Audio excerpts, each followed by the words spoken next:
Mix by AG recording studio.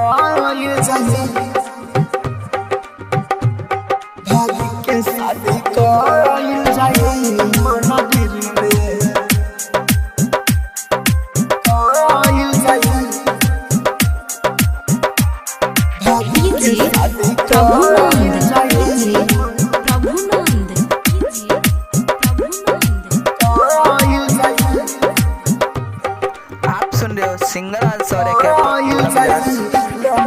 केहू न मानी जबे घरवा के रानी प्यार कइले बानी बतावा तानी निकले के भीड़ में भागी के शादी कइल जाई मंदिर में भागी के शादी कइले जाई मंदिर में भागी के शादी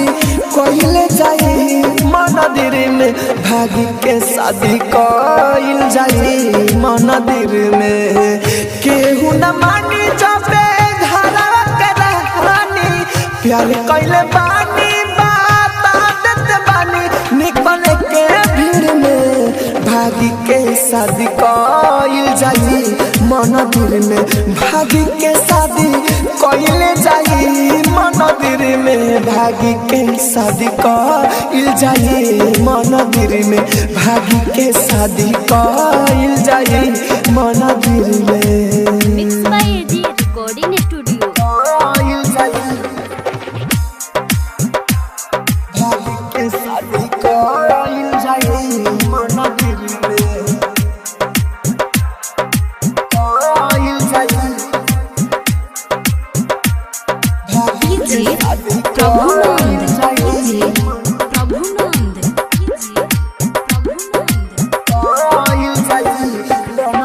राती के राय पके बहर के भोरा में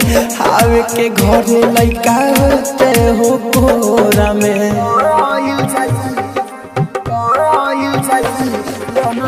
राती के राय पके बहर के भोरा में आवे के घरे लइका होते हो कोरा में पुलिस थाना ना रही नुपीर में जइबू लिखाई तू हमरा तकदीर में निकले के भीड़ में भागी के शादी कइल जाई मंदिर में भागी के शादी कइल जाई मंदिर में। आप सुन रहे हैं एजी एंटरटेनमेंट की धमाकेदार प्रस्तुति। भागी के शादी कइल जाई मंदिर में कइल जाई भागी के शादी कइल जाई